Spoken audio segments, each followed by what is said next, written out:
খেলা কিন্তু আরেকখান জমে গেছে।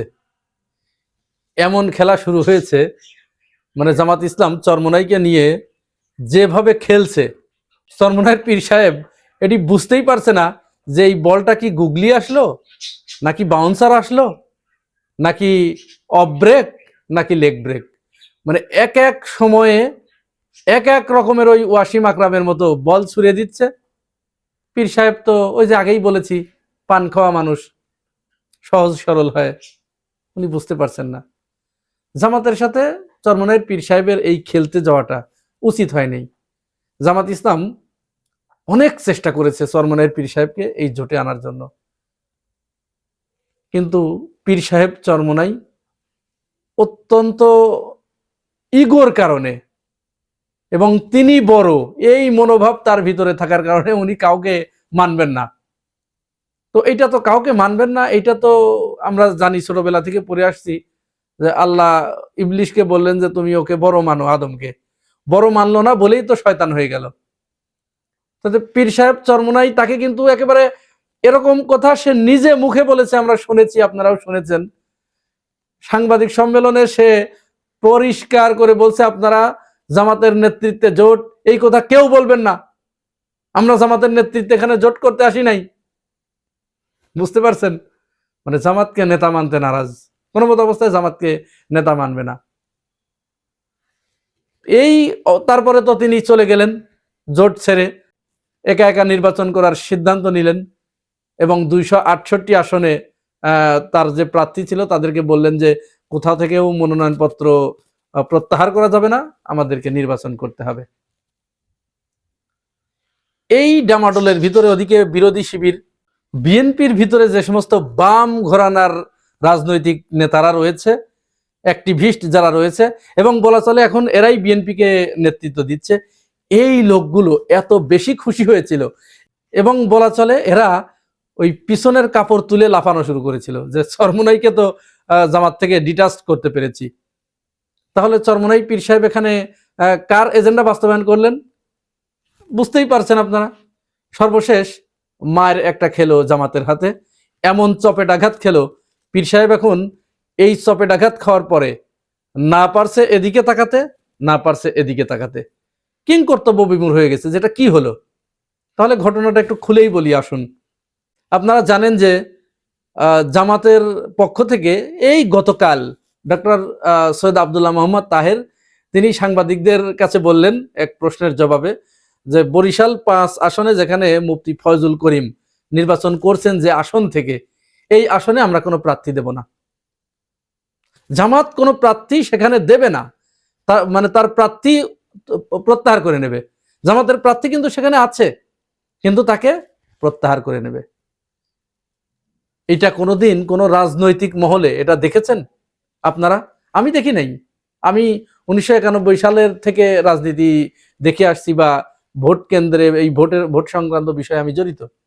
আমি দেখি নাই কোন রাজনৈতিক দলের অন্য একটি প্রতিপক্ষ যে কিনা প্রতি মুহূর্তে জামাতকে মুনাফেক, বেঈমান, কাফের, মুরতাদ, মওদুদিবাদ এগুলো ছাড়া কথা বলে না। সেই জামাতের নেতারা তাদের দেয়া একজন নিশ্চিত বিজয়ের একটা আসন, বরিশালে কিন্তু জামাতের খুব ভালো অবস্থান ওই বরিশাল 5 আসনে। আমি ওখানে আমার অনেক বন্ধু বান্ধব আছে, তাদের সাথে কথা বলেছি, তারা আমাকে এই কথা বলেছে যেখানে বরিশাল 5 আসন জামাত জয়লাভ করবে।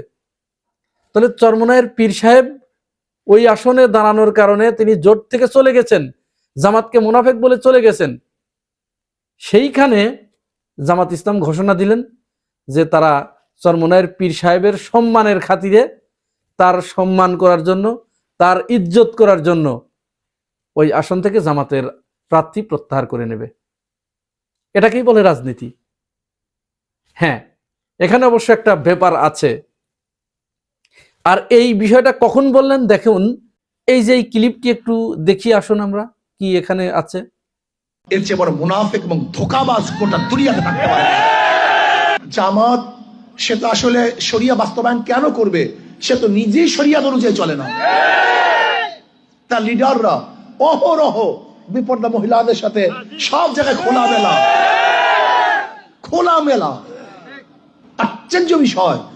যে ব্যক্তি নিজেই শরিয়াত মানে না, সে শরিয়াত বাস্তবায়ন করতে পারে না। আমাদের সাথে 11 দলই ছিল,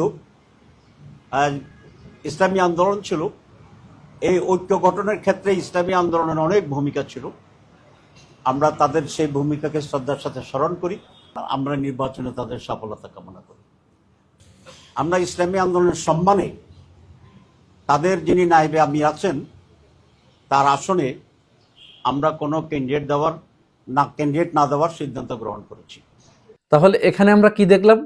চরমোনাই যে সময় জামাতের উদ্দেশ্যে পাথর ছুঁড়ে মারছে, ঘৃণা ছুঁড়ে মারছে, ঠিক তার জবাবে জামাত ইসলাম সৈয়দ আব্দুল্লাহ মোহাম্মদ তাহের ফুল ছুঁড়ে দিলেন, তাকে ফুলের সুবাস তার দিকে ছিটিয়ে দিলেন যে তোমরা আমাদেরকে ঘৃণা করলেও আমরা তোমাদেরকে ভালোবাসি।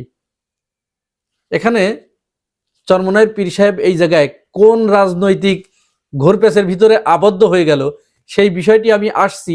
তার আগে আরো একটি ভিডিও আমরা দেখব, যেখানে বিএনপি নেতা এনি শহীদুদ্দিন এনি তিনি চরমোনাই পীর সাহেবকে গালমন্দ করছেন, চরমভাবে গালিগালাজ করছেন, ভণ্ড বলছেন। চরমোনাই পীর সাহেব সেই বিএনপির দিকেই ঝুঁকছে, অথচ দেখুন যখন এই এনি গালমন্দ করলেন তখন জামাতের কেন্দ্রীয় সেক্রেটারি জেনারেল মিয়া গোলাম পরোয়ার তিনি দেখুন কিভাবে তার প্রতিবাদ করেছে। ভিডিওটি দেখুন একটু। চরমোনাই পীর বলে, পীর নয় ভণ্ড, পীর নয় ভণ্ড। চরমোনাই পীর সাহেবের মতো একজন আল্লাহর ওলি নেক মানুষের বিরুদ্ধে কোন কোন রাজনৈতিক দল গণমাধ্যমে যে কথা বলছেন আমরা তার ধিক্কার জানাই, নিন্দা জানাই। এটা তার বিরুদ্ধে বক্তব্য নয়, ইসলামী মূল্যবোধের প্রতীক যিনি, তার বিরুদ্ধে কথা বলার অর্থ হলো ইসলামী সমাজ, রাষ্ট্র, ঐতিহ্য এবং আদর্শের বিরুদ্ধে কথা বলা।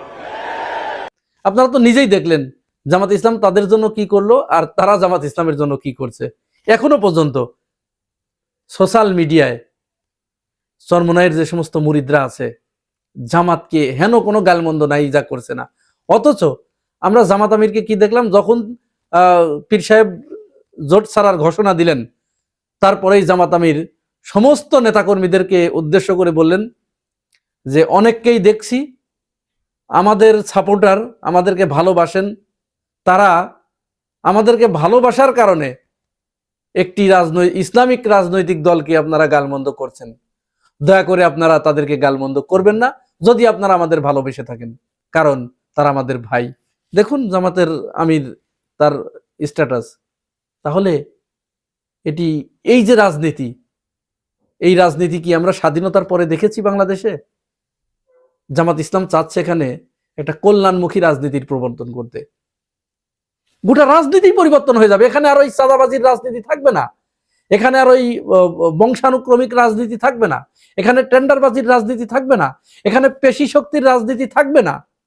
এখানে রাজনীতি মানুষ যেন রাজনীতি করে, কোনো অমানুষের জায়গা যেন রাজনীতিতে না হয়, সেই দিকে নিয়ে যেতে চাচ্ছেন জামাত আমির। এইবার চলুন আমরা চরমোনাইয়ের পীর সাহেবকে জামাত কিভাবে একটা ঘোড়া টেপের ভিতরে ফেলে দিলেন এবং চরমোনাই পীর সাহেব এখন কি করবে, এখান থেকে কিভাবে উদ্ধার হবে, চলুন ওই বিষয়ে একটু আলাপ করি। এখন এই যে জামাত ইসলাম প্রার্থী প্রত্যাহার করে নিলেন ওইখান থেকে, বরিশাল থেকে, তো এতে কি চরমোনাইয়ের পীর সাহেবের কি এখানে কোনো দায়বোধ বেড়ে গেল না? এইখানে জামাত ইসলাম তাকে দুইটি বার্তা দিয়েছে পরিষ্কারভাবে। প্রথম বার্তাটি হচ্ছে, এই যে আমি তোমার জন্য ছাড় দিলাম, তুমি আমাকে যেভাবে গালমন্দ করেছো, তুমি আমাকে যেভাবে দোষারোপ করছো, তুমি আমাকে যেভাবে বাইরে ছুঁড়ে ফেলে দিতে চাচ্ছ, আসলে সেটা তুমি ভুল করছো। তোমার কারণে জোট ভেঙে যাচ্ছে, আমার কারণে নয়, আমি সেটি প্রমাণ করে দেখিয়ে দিলাম, তুমি কোনো প্রমাণ দিতে ব্যর্থ হয়েছো। সুতরাং তুমি যে জোট থেকে বের হয়ে গিয়েছো এর দায় দায়িত্ব সম্পূর্ণ তোমার। তোমার ভিতরে অহংকার আছে, গর্ব আছে, হিংসা আছে, আমার ভিতরে কোনো গর্ব নাই, অহংকার নাই, হিংসা নাই। আমি তোমার কাছে সরল মনে আন্তরিকতার সাথে এগিয়ে গিয়েছিলাম, তুমি নেতৃত্বের লোভে, তুমি কর্তৃত্বের লোভে তুমি আমাকে দূরে সরিয়ে দিয়েছো। তুমি দূরে সরিয়ে দিলেও আমি তোমাকে ভুলে যাই নাই, এই যে আমি তোমার জন্য আমার ভালোবাসার পাত্র রেডি করে রেখেছি, প্রস্তুত করে রেখেছি, এই নাও আমার ভালোবাসার নাজরানা। তাহলে এখানে তিনি ঋণে আবদ্ধ হয়ে গেলেন। চরমনাই পীর সাহেব এখানে তো ওই যে আটকে গেলেন, কোনো কথা বলতে পারবেন না। এরপরে ওই আসনটায় যদি চরমনাই পীর সাহেব যদি জয়লাভ করে, ওইখান থেকে জামাত প্রার্থী প্রত্যাহার করে নেবার পরে, তাহলে উনি ওনার দায়িত্ব হবে কি, উনি কি আর অন্য জায়গায় যেতে পারবেন? বিএনপির সাথে যেতে পারবেন? সারা দেশেই একটা আসনই পাবে আমরা এখন ধারণা করছি, অন্য কোথাও আসন আর পেত না। এখন জামাত ওখান থেকে প্রার্থী প্রত্যাহার করার কারণে একটা আসন চরমনাই পাবে, ওই আসনটা। তাহলে আসন পাওয়ার পরে তখন কিন্তু তোমাকে জামাতের কাছে আসতেই হবে। জামাতের কাছে না এসে আর তখন তোমার কোনো উপায় থাকবে না।